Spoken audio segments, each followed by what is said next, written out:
Salut à tous, c'est parti pour cette nouvelle émission cannoise et on commence avec une pluie de stars sur la Croisette.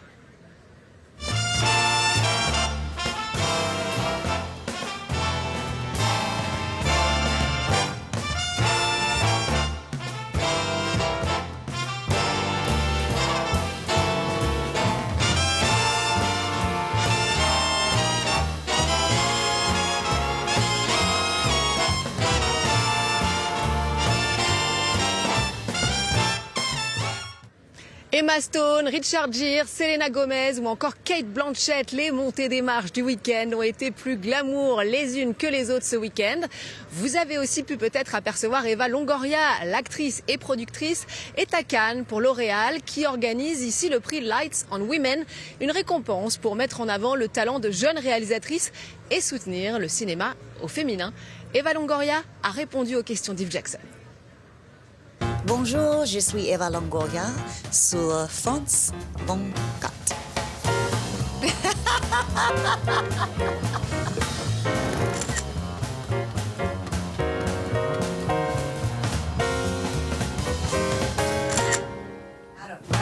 Eva Longoria, bonjour.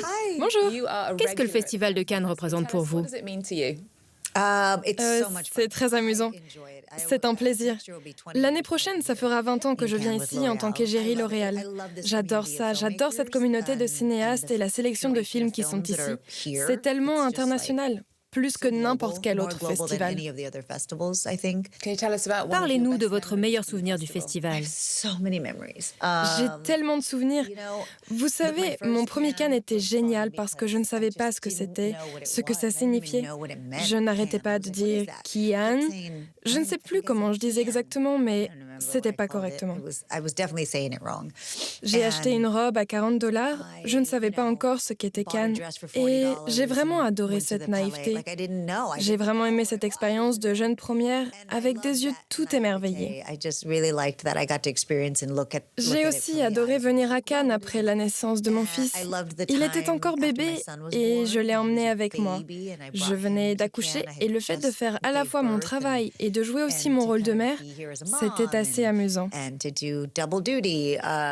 Et puis, j'ai vécu tellement de moments extraordinaires sur le tapis rouge. Je voulais vous remercier justement pour ce poste avec cette robe à $40 lors de votre premier Cannes. C'est une source d'inspiration pour beaucoup de femmes. Quel message voudriez-vous adresser aux femmes qui regardent et qui n'ont probablement pas accès à tous ces artifices? Je dis toujours que ce n'est pas la robe qui compte, mais la femme qui la porte. Il y a eu tellement de fois où j'ai porté des robes très simples. L'autre jour, j'ai littéralement acheté une robe sur TikTok pour $3. Et ce sera ma robe de l'été. C'est ma robe préférée. Je l'aime tellement.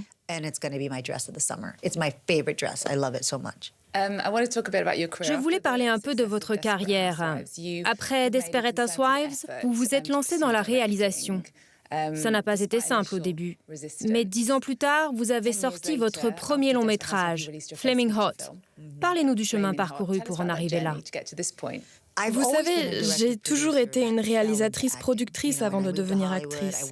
Quand je me suis lancée à Hollywood, je travaillais pour une société de production, j'étais assistante réalisatrice. J'aimais ce travail de réalisation et puis je me suis lancée en tant qu'actrice. Desperate Housewives est devenu le succès que l'on connaît, mais j'avais l'impression d'être juste sur le plateau en tant qu'actrice et de ne pas atteindre mon plein potentiel. Je me contentais de dire des répliques et je rentrais chez moi. Je voulais en faire plus et je savais que je pouvais en faire plus. Donc j'ai posé beaucoup de questions et j'ai utilisé Desperate Housewives comme une école de cinéma en quelque sorte. J'ai commencé à réaliser des courts-métrages, puis des épisodes, des films d'une demi-heure, 1 heure, avec une caméra, puis plusieurs. Et en un rien de temps, 10 ans se sont écoulés. Et l'année dernière, j'ai réalisé mon premier long-métrage, alors je me suis beaucoup amusée. Mais j'aime tout faire, j'aime jouer et réaliser en même temps. Avec ce film, vous vouliez donner plus d'opportunités à la communauté latino. Avez-vous ressenti une grande responsabilité en le réalisant? Oui, j'ai senti que mon premier long métrage devait dire quelque chose. Il devait parler de quelque chose, il devait enseigner quelque chose. Il devait changer les mentalités. Et j'ai voulu m'imposer cette pression. J'ai adoré raconter l'histoire de Richard Montes et j'ai pensé que c'était un excellent moyen de nous montrer en tant que héros, de dire qu'il y a aussi des héros dans ma communauté, que nous avons fait de grandes choses et que nous pouvons en faire d'autres. Je suis donc très heureuse d'en avoir fait mon premier film. so happy that was my first feature. Spicy? See, that's how I got here. Dear God, please forgive me for the gang, the drugs, the stolen cars. What the heck, man? Let's move it. Hey, he is praying, pendejo! Go ahead, baby. Votre nouvelle série, La Terre des Femmes, sortira cet été. C'est votre premier grand rôle depuis Desperate Housewives. J'ai aussi fait une telenovela, mais ça n'a duré qu'une saison. J'ai joué en tant qu'invitée dans quelques pièces de théâtre, mais c'est probablement mon vrai retour à la télévision, oui.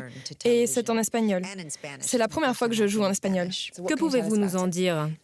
Si vous aimez Desperate Housewives, vous allez adorer La Terre des Femmes, parce que c'est le même ton, c'est une comédie dramatique. C'est très drôle, il y a du mystère et du drame. Il s'agit de 3 générations de femmes, la grand-mère, la mère, donc moi en l'occurrence, et la fille.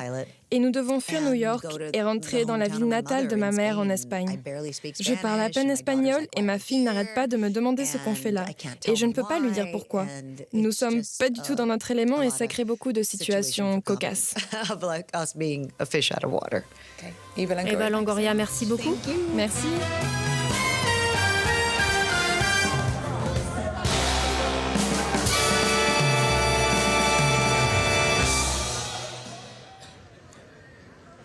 Voilà pour cette rencontre avec Eva Longoria. C'est le moment à présent de s'arrêter un instant sur la compétition. Avec 11 films déjà présentés sur 22, nous sommes déjà à mi-parcours. Notre coup de cœur ici à France 24, c'est Emilia Pérez de Jacques Audiard. Aussi intelligent que divertissant, le film met en scène 3 héroïnes fortes et évoque avec justesse des sujets de société brûlants. La transidentité ou la violence des cartels au Mexique. On regarde quelques images.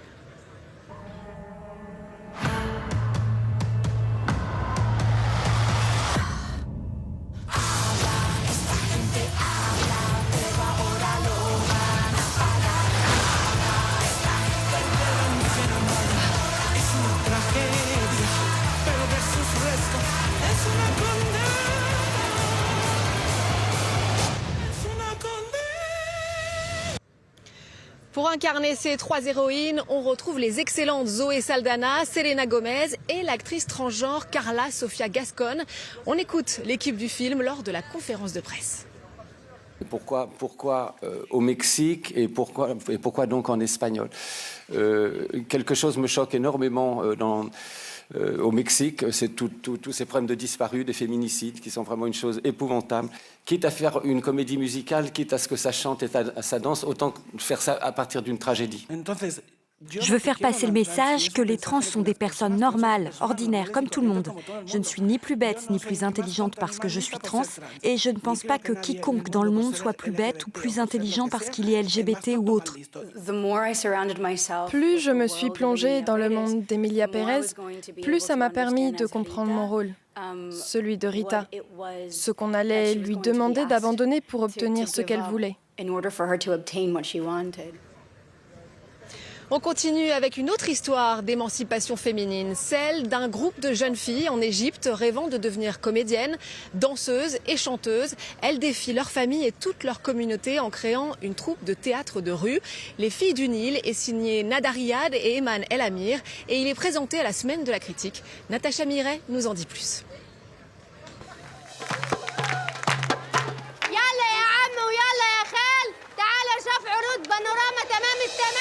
Dans un village isolé, à des centaines de kilomètres au sud du Caire, une bande de jeunes filles ose défier l'ordre établi dans une société égyptienne très conservatrice.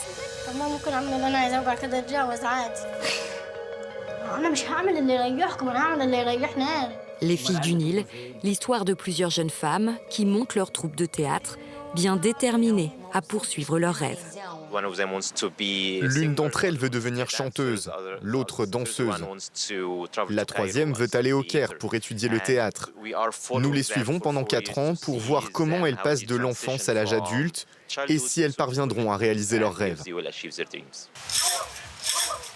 Le documentaire a été sélectionné à la Semaine de la Critique à Cannes. Les comédiennes ont fait le chemin depuis leur village en Égypte jusqu'à la Croisette. Quelques pas de danse pour attiser la curiosité des passants.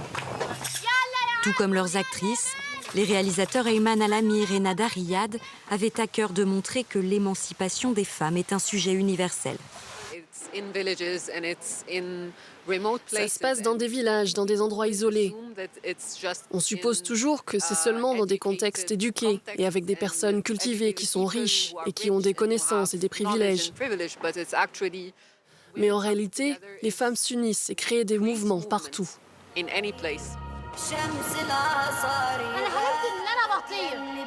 Les filles du Nil, un des rares films égyptiens à Cannes cette année.